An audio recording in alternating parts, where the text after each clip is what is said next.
Laser rangefinder button tutorial. Press and hold the red power button for 3 seconds to turn on. The upper left corner is the function button. Press it briefly to switch between different measurement modes.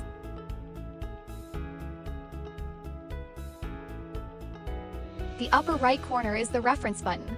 Press it briefly to switch to the front reference or rear reference. The middle is the measurement button. After selecting the mode, press it briefly to start emitting laser. You can see the current laser on status in the upper left corner of the screen. Press the measurement button again for 1 second to get the measurement data. Press the plus button briefly and the next measurement value will be added to the previous value. Press the minus button briefly and the next measurement value will be subtracted from the previous value. Press the clear button in the lower left corner to return to the previous step.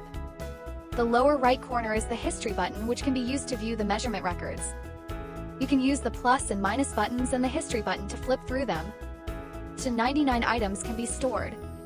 Click the clear button to clear the display. Press the clear button for 3 seconds to turn off.